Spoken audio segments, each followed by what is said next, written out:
All right, shalom, shalom. First off, give all praise, honor, and glory unto Yahweh, Bahashem, Yahweh Shai, Bahashem Karkadash. Dub honors to the apostles and the elders of GMS. Salutes and honors to the elect, all the brothers across the four corners who are enduring in truth and sincerity, the men, the women, and the children who follow. So, got another lesson coming back at you. This one, just going over um, base men, really, and their desires, mainly speaking about the so-called white man who is Esau according to the scriptures. Now we're going to use a parable that was spoken of in Judges, okay, about Abimelech and his his heathen uh, ancestry on his mother's side. So Lord's word is going to be edifying, and we just going to jump into it. So, like I said, um, if you don't know the story, or you're not familiar with it, I'll just give you a brief rundown, and we'll do some reading here. All right, so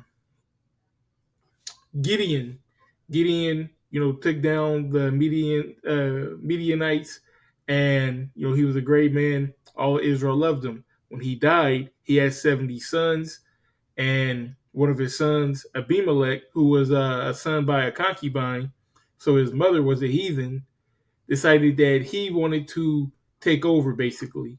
Okay, so he went to his heathen relatives and basically rallied the troops, and they went and slaughtered his 70 brothers, except for the youngest one who hid, Jotham. All right, so we're going to read a parable of Jotham, and, like I said, Lord's will, this is edifying. So this is Judges 9. I'm going to start at verse 7. It says, "And when they told it to Jotham, he went and stood in the top of Mount Gerizim, and lifted up his voice, and cried, and said unto them, Hearken unto me, ye men of Shechem, it's like that the Most High may hearken unto you. The trees went forth on a time to anoint a king over them, and they said unto the olive tree, Reign thou over us. But the olive tree said unto them, Should I leave my fatness, wherewith by me they honor the Most High and man, and go to be promoted over the trees? And the tree said to the fig, Come thou and reign over us.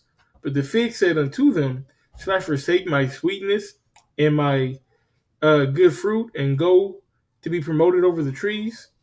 And the tree said unto the vine, Come thou and reign over us. And the vine said unto them, Should I leave my wine, which cheereth the Most High and man, and go and be promoted over the trees? Then said all the trees unto the bramble, Come thou and reign over us. And the bramble said unto the trees, If in truth ye anoint me king over you, then come put your trust in my shadow, and if not, let fire come out of the bramble and devour the cedars of Lebanon. Now, when you go into it, the matter of fact, let's just go into uh, the David Gudzik. All right, so uh, I started at B. It says, The trees that went forth to anoint the king over him in the parable told by Jotham, the worthy trees, are such as the olive, the fig, and the vine, didn't want to be king, right? Which that represents the 70 brothers or the 70 sons uh, of Gideon, all right? They didn't want to be king. They were worthy, or they were more worthy, okay? They had a claim, so to speak, but they were good at their position, all right, because they served Yahweh Shem Shai, and they were just good. You know, at this time, the Most High was our king. Okay, but it says, the unworthy bramble agreed to be king, which is Abimelech. Okay, and when you go into, matter of fact, let me read it. It says, the promise of the bramble to take shelter in my shade was intended as ironic and ridiculous. The bramble was a low, thorny bush and offered shade to no one, especially the trees. So the lowest of the low, okay, he's an Israelite, but he's an Israelite from a concubine. So he's not in the same position as the sons of an Israelite woman. All right, but this is the guy who decided that he wanted to be king over everybody, right? So jumping down, because like I said, we're going to compare this to today and take it into account of Esau. All right, so when you go down here, it says the condensed moral of the whole fable is this: that weak, worthless, and wicked men will ever be foremost to thrust themselves into power, and in the end, to bring ruin upon themselves and on the unhappy people over whom they preside. Right? So let's break this down. All right, because like I said, we're going to spiritually compare this, okay, to today, which the worthy men would be the Israelites. All right, and that bramble would be Edom, Esau, Edom. Okay, so he said the condensed moral version or moral of the whole fable is this: that weak, all right, weak men, all right, first and foremost, who's weak? Let's get a Hebrews 12 and 16. It says, "Lest there be any fornicator or profane person as Esau, for who one morsel of meat sold his birthright."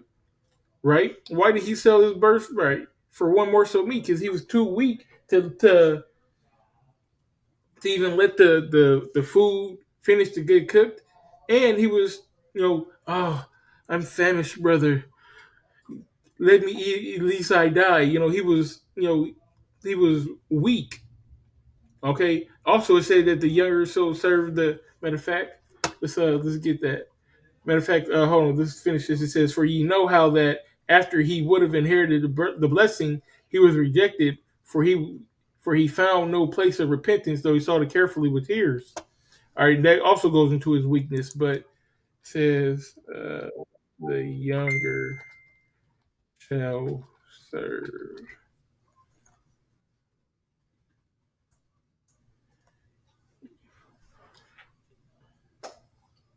It says Genesis 25 and 23. And the Lord said unto her, two nations are in thy womb, and two manner of people shall be separated from thy bowels, and one people shall be stronger than the other. Right? The Israelites are stronger than the Edomites, and the elders shall serve the younger. And we know that Esau came out red all over like a hairy garment. He's the older and he's the weaker. Okay, so going back to Judges, all right, back to the David Gibbs, it says, weak men and worthless men.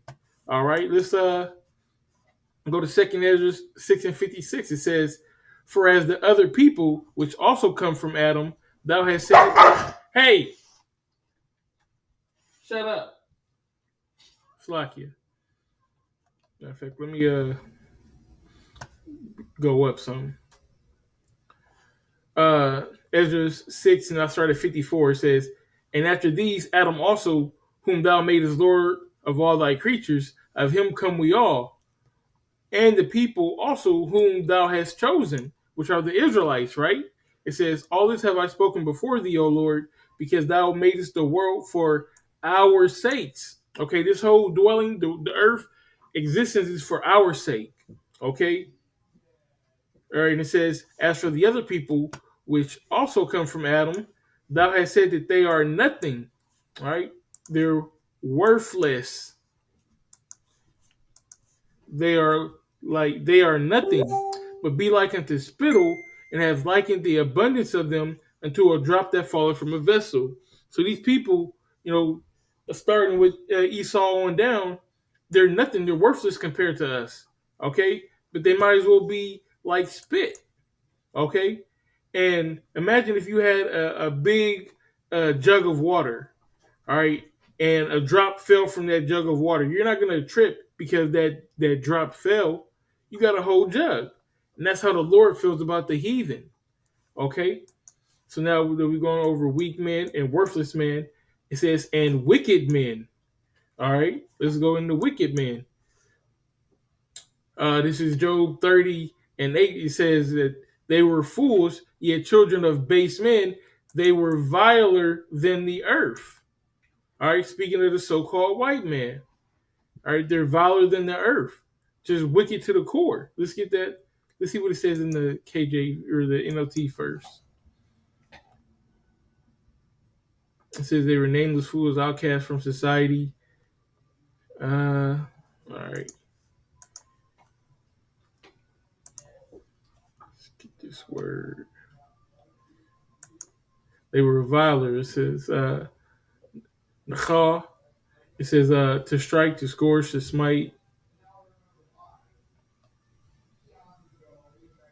Hmm.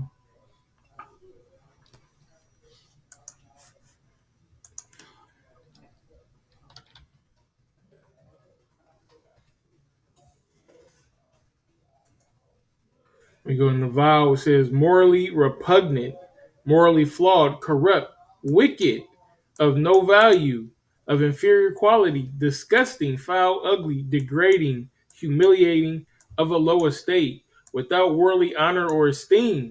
All right, and that's all uh, characteristics of the so-called white man. All right, so now that we've gone over that they're weak, they're worthless, and they're wicked, all right, and what do? It says they will ever be foremost, they will ever be the first people to thrust themselves into power.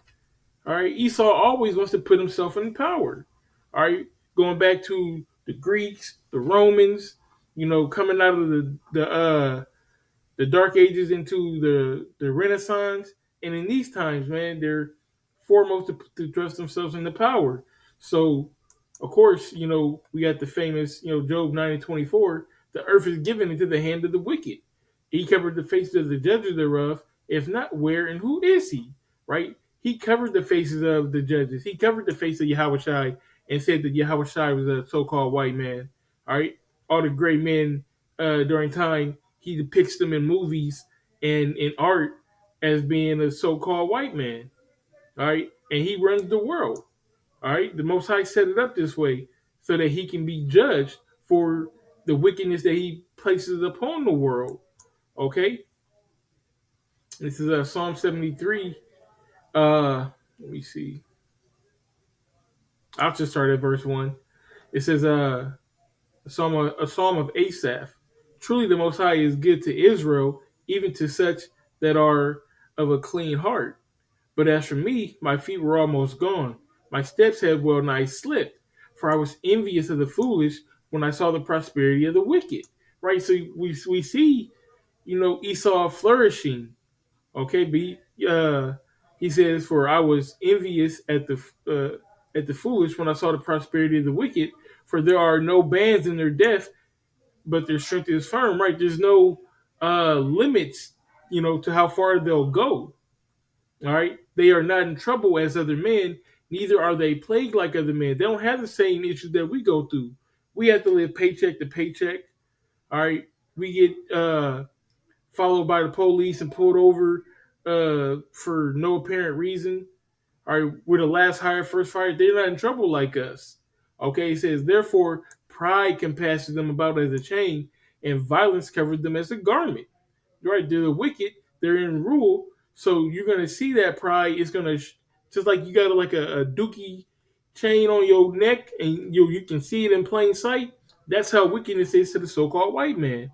All right, it says their eyes stand out with fatness. They have more than heart could wish. Right, so they have the rulership of the world and more than they can even care to want. All right, but they're their bellies aren't filled. They want more. They want more. They want more. They want more. So much to the point that they're going to do this so-called great reset to try to really take over the world and be called a god. Their eyes stand out with fatness. They have more than heart could wish. They are corrupt. They speak wickedly concerning oppression. They speak lawfully. They set their mouth against heavens, like the heavens, and their tongue walketh through the earth. All right, and that's the so-called white men through and through.